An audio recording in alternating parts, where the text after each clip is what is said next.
How to right screen play, అంటే ఒక కథను స్క్రీన్ ప్లే తో మెడ్ చేసి ప్రజెంటేషన్ ఎలా ఇవ్వాలి అనేసి. మనము రాసిన సీన్ పేపర్ ను డైలాగ్ వర్షన్ ను, యాక్షన్ పార్ట్ ను, డైలాగ్ పార్ట్ ను కలిపి విజువల్ గా క్యాప్చర్ చేసి ప్లే చేయడమే స్క్రీన్ ప్లే. సీన్ రాసేసి విజువల్ గా దాన్ని షూట్ చేసేసి ప్లే చేసి ఇదే స్క్రీన్ ప్లే అని అనుకుంటారు.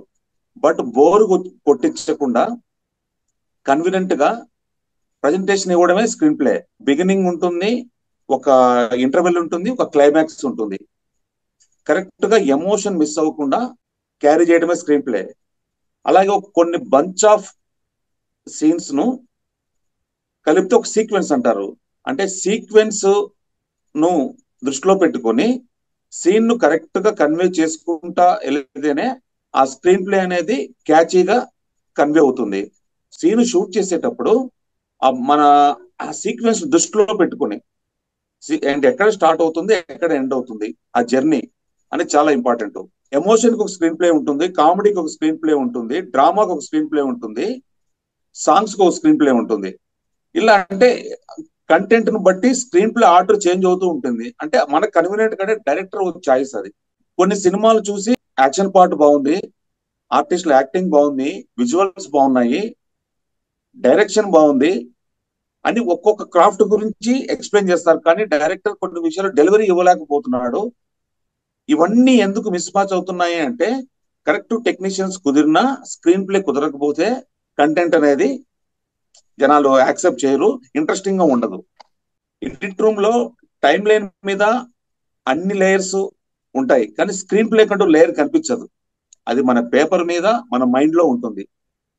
దాన్ని దృష్టిలో పెట్టుకునే స్క్రీన్ ప్లే రాసుకుంటే లొకేషన్ లో మనం పెట్టుకున్న బ్లాగ్ గాని, ఆర్టిస్టులు వాళ్ళు డెలివరీ చేసే విధానం గాని మనకంటూ ఒక సెన్స్ రన్ అవుతూ ఉంటే స్క్రీన్ ప్లే ఆర్డర్ లో షూట్ చేసుకున్నామంటే ఎడిట్ రూమ్ లో టైం లైన్ మీద కూడా మనం కరెక్ట్ గా కన్వే చేయడానికి అనుకూలంగా ఉంటుంది. రాజమౌళి గారు కొన్ని ఫార్ములాస్ వాడి స్క్రీన్ ప్లేని ఎలా అప్లై చేస్తారని. సీన్ డిజైనింగ్ ఏంటంటే ఆకలి తెప్పించి తెప్పించి మరి అన్నం పెడతారు.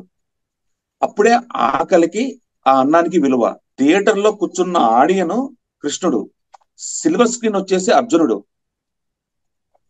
ఆడియన్ కొట్టమన్నప్పుడే యాంటాగ్రిస్ట్ ప్రొటాగ్రిస్ట్ కొడతాడు.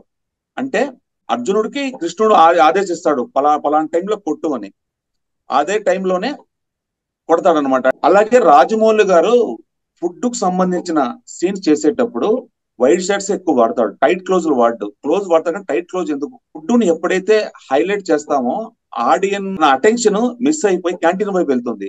అందువల్ల రాజమౌళి గారి సినిమా చాలా వరకు ఫుడ్ అనేది టైట్ క్లోజ్ ఇవ్వడం. కిడ్స్ కి సంబంధించిన ఎలిమెంట్స్ మీద రాజమౌళి గారి ఫోకస్ ఉంటుంది.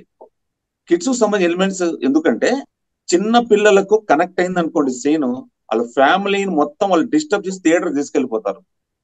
సీన్ రాజమౌళి గారు ఒక ప్రొడక్ట్ లో ఫీల్ అవుతాడు. ఒకటి, ఈ ప్రొడక్ట్ నాకు అంటే ఈ సీన్ నాకు ఎంత మార్కెటింగ్ చేసి పెడుతుంది, ఈ ప్రొడక్ట్ అంటే ఒక అసిస్టెంట్ డైరెక్టర్ గానీ ఒక రైటర్ గానీ సీన్ ఇచ్చినప్పుడు నాకు ఎంతవరకు అంటే మార్కెటింగ్ లాగానే ఫీల్ అవుతారు ఆయన.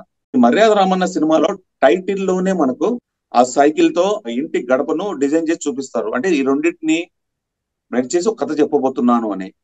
మర్యాద రామన్న లాగ్ లైన్ ఏంటంటే పగ నుంచి ప్రేమ వైపు ప్రయాణము. పిచ్ పాయింట్ వచ్చేసి ఆ ఇంటి గడప. అంటే గడప దాటిన వాడిని, అంటే తన వాళ్ళు ఒక విధంగా శత్రుత్వం పెంచుకున్నారంటే ఇంట్లో ఉన్నంతసేపు ఎవరిని ఏమనరు. గడప దాటారంటే అలా అంటే ఎందుకు చూపిస్తారు. సో పిచ్ పాయింట్ అది. ఇంట్రెస్టింగ్ ఎలిమెంట్ ఇంకోటి ఉంటుంది, సైకిల్. Cycle hero. సో ఈ సినిమా మనము 1967 లో పద్మనాభంగా శ్రీ శ్రీ శ్రీ మర్యాద రామన్న ఒక సినిమా చేశారు. సీనియర్ మోస్ట్ ఆర్టిస్ట్ పద్మనాభం గారు, ఆయన ప్రొడ్యూసర్ దానికి. అదే మర్యాద రామన్న 1923లో మనకు మూకీ సినిమాలో హాలీవుడ్ లో రిలీజ్ అయింది. టోటల్ కంటే అవర్ హాస్పిటాలిటీ కంప్లీట్ మనం చూసిన మర్యాద రామన్న కథే అది అప్పట్లో మూకీ సినిమాలో వచ్చింది. రెండు ఫ్యామిలీల మధ్య జరిగే ఘర్షణ, ఆ కుర్రోడు ఊరొదిలి పారిపోవడము, తిరిగి మన ఆస్తి కోసం రావడము, ట్రైన్ లో ఒక అమ్మాయి పరిచయం అవ్వడము, ఆ ఇంట్లోకి ఎంటర్ అయిన తర్వాత వాళ్ళు ఈ అబ్బాయి మీద అటాక్ చేయడము, ఇవన్నీ జరుగుతాయి. సో ఈ మర్యాద రామన్న సినిమాలో స్టార్టింగ్ లో మనకు గండికోటను చూపిస్తూ శేఖర్ అంటే సునీల్ వాళ్ళ ఇంటి దగ్గర మనకు బయట ఎక్స్టీరియర్ షాట్ ఒకటి వేస్తారు, ఆవులు మేత మేస్తూ ఉంటాయి. ఇంట్లో ఓపెన్ చేస్తే శేఖర్ కార్నర్ లో, ఫ్రేమ్ కి ఎక్కడో కార్నర్ లో భోంచేస్తూ ఉంటాడు. అది ఫోన్ రింగ్ అవుతుంది. శేఖర్ టవల్ తో చేయి తుడుచుకుంటూ ఆ ఫోన్ దగ్గరకు వచ్చి, అవునా అట్టాగా, అట్టాగా అవునా అన్నప్పుడు కెమెరా యాంగిల్ లో నుంచి అప్పుకు వస్తుంది. అంటే అతను ఏదో ఒక ఇంట్రెస్టింగ్ పర్సన్ వింటున్నాడు అని చెప్పడానికి, అంటే ఎమోషన్ కన్వే చేయడానికి కూడా కెమెరా యాంగిల్ యూజ్ అవుతుంది అక్కడ. అక్కడ కట్ చేస్తే ఎక్కడికయ్యా అని వాళ్ళ వైఫ్ అడగగానే, మీ చిన్నాయన జైలు నుంచి వచ్చినాడని గొడ్డలు తీస్తూ డైలాగులు మాట్లాడగానే అక్కడ మనకు ఆ అమ్మాయి వెళ్ళి ఉయ్యాల దగ్గర పడిపోద్ది. అక్కడ సునీల్ ఆ చైల్డ్ ఆర్టిస్ట్ గా చూపిస్తారు సునీల్ ను. తను ఎగ్జిట్ అవ్వగానే ఇక్కడ స్క్రీన్ ప్లే లో తనకుంటూ వైఫ్ ఉంది, బాబు ఉన్నాడు అని ఫ్యాక్షన్ ఆఫ్ 2 seconds లో చెప్పేస్తారు. ఇంకా ఎక్కువ అతని ఫ్యామిలీ గురించి చెప్పాల్సిన అవసరం లేదు.